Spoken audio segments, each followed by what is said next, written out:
Hello, everybody. It's been a while.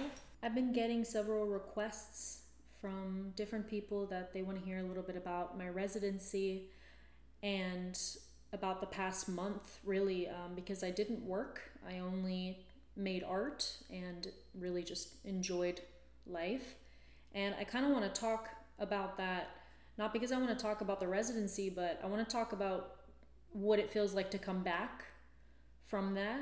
I heard recently, I think it was a post probably somewhere on Instagram, that it's really interesting whenever you give people free time where they don't have to work to earn a living, that people oftentimes gravitate towards the arts and hobbies, things that make them happy. During that over a month, it was 37 days, I have never felt happier in my life. I've felt that kind of happiness, in small bursts, but that was just a continuous just series of those moments. I had saved up money, and I also got a lot of help financially for that trip. So all I did was make art, and all I did was just kind of party a little bit and just living a life without working. And so coming back from that was pretty difficult. It was like being jolted. But I'm going to get into that second part. I'll tell you a little bit about the residency itself first. So I was supposed to go there for a month. I stayed there for just a little bit longer, a little bit over a month. And so for 30 days, I did not work every single day, but I tried to maintain a level of professionalism about it. So I worked, I would go to make art at like 10 in the morning, and then I would go until about 4 or 4:30, or sometimes I would work into the evening until about 7 or 8 o'clock. And what was nice too is that I didn't have regular hours. I like to have that kind of stability, but I would sometimes, if I wanted to do something during the day, I would just go back and work later into the evening. I would go get there to the studio about 9 p.m. and I would leave around 3:30 in the morning. Usually the most active amount of time for me, I've noticed, when I'm working on artwork is about anywhere from 3 to 5 hours of just like continuous working. That's where you're kind of in your zone, in your groove. So those would be about the times that I would go in there. And I loved that flexibility, and accountability was very interesting too. Whenever you have a normal job where you're working for somebody else, that person keeps you accountable. And there's oftentimes a lot of resistance with that, especially for me, because I don't like working for anybody else. But whenever I was making my artwork and preparing for my solo show at the end, I was holding myself accountable. I didn't let anything steer me away from what I came to do. I tried not to get distracted, and I tried to do what I set out to do, and I had goals for myself.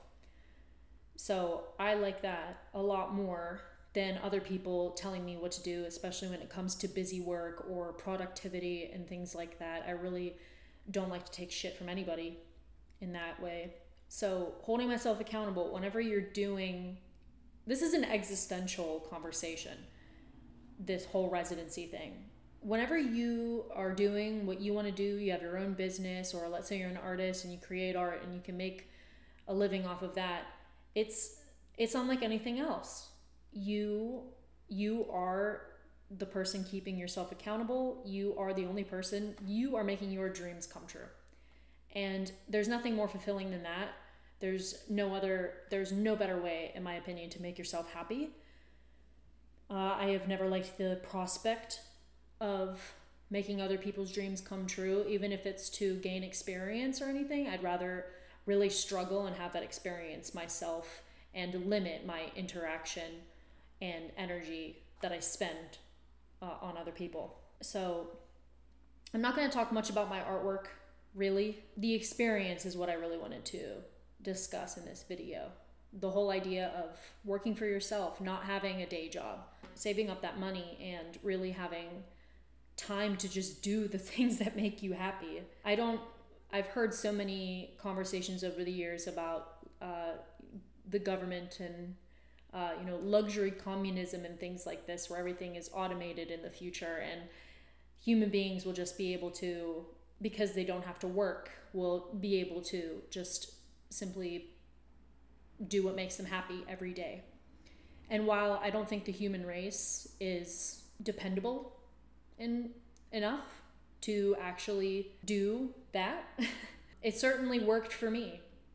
I myself, if you left me to just do the things that I wanted to do, if I, let's say, didn't have to make a living and I could just solely make money off of my artwork for the rest of my life, or just make artwork and not even have to sell it, and that's just all I had to do, and food and shelter and everything were provided for me, I would do it, and I'd be a very happy person doing it. And that's what this residency really taught me. And it also taught me that I have very, very high standards for myself and my work. And even the work that I created at this residency, I don't even really like all that much. And I know that I have a long way to go in order to get where I want to go. But I guess I'll transition into kind of part 2 of this video, was coming back home, back to a job, which I have a better job situation than I did before going into the residency. But man, I was depressed. I was so depressed. I was anxious because whenever I was in the residency, I had a purpose and it felt like I was striving towards some kind of future, right? But when I came back, all I had was the artwork and some people who wanted to pay for pieces, and I had my show and that was it. It was over. And there was still just so much to build and to create after that. And I almost felt like I accomplished nothing. It was really depressing, really sad. And I just had to go back to, my day job. Didn't really like that very much. But coming back to reality was really like falling from heaven. It was a rough fall. I have said, I think for the past 2 or 3 years now, probably about the past, seriously, I've been saying this to myself, to my friends and family this past year and a half, very solidly, that I want to be able to make my money and then quite literally fuck off. I don't want to have to work, have a day job, that kind of thing. I want to be able to do something for myself and only for myself and make money that way. And I want to be able to live in a way that makes me happy. Which is why I do not prioritize my day job. At the very least, I have to make money, but my day job is my day job, and I work as little as possible for as little money as possible so that I have the most free time as possible. I do not prioritize money over my happiness. I do like fine things and I like nice things, but those can be acquired over time. Yeah, I do not want to prioritize sustainability, comfort, or stability over my mental well-being. I understand that a degree of those things is very important for your mental health, but I do the bare minimum just to keep me sane in that way, to be able to afford food and rent and things like that. But other things fall through the cracks and I don't care. My goal is to be able to have as much free time to do what I want as possible, and coming back from this residency really, really made that more of an abrupt and time-sensitive problem. So naturally, because I was just so anxious coming back, feeling like I had nothing to return to, feeling like I was very lost, and still feel that way. This is only a week and a half after coming back. I still feel this way from day to day. But I told myself that a lot of people feel this way, especially in their youth, but a lot of people learn to push it down and to bury that feeling. And I just don't think I can do that. I can't live with that feeling of knowing that I could do something more and that I could achieve this life that I'm talking about, of being able to do what I want and make money for myself. And basically now there is no other option than to make that a reality. I can't settle for less because And I've actually said this in a video a few months ago. There is no option. I won't settle for less because the alternative is death. I just don't like, I don't want that run of the mill existence at all. And maybe it wouldn't result in a permanent death, but it would internally. And I've had to say no before to people that I really loved and cared for because I knew that there was just no, I couldn't do it for them. I know what will make me happy in the long run, even if sacrifice is necessary. And I know that if I don't live that way, that I will be a very, very deeply, deeply unhappy person. So right now, after that really like panicky first couple of days, I mean, like I was really upset. I just decided that, you know, we're gonna do some things to make that a reality, to make the better option a reality. Yeah, the residency, the aftermath of the residency was not what I expected, and the residency turned out to mean something entirely different than what I thought it would. Now I'm just working towards the ideal life. I really just want to have like 2 homes in the world that I travel in between. I'd like to have money, but not too much of it. I'd like to live for beauty always and forever. And I'd like to be left alone. I'd like to be able to work for myself, to work on artwork, to get better at it, to get to a place where I'm actually happy and proud of my work, and to just constantly be discovering new things, becoming knowledgeable about things, sharing, having relationships with people. That's the goal. And I just want to die like that. I don't have like really, really large aspirations for my life other than to live for beauty. But to me, I know that that's going to be a tough journey to get there. It requires a lot of resilience. When I say resilience, I mean just not taking no for an answer and just making the fantasy into reality. I guess the lesson here from the whole thing is, especially in today's day where everything is so convenient and easy and we have all the luxuries in the world, it's so easy to just be content with that because it's a good life.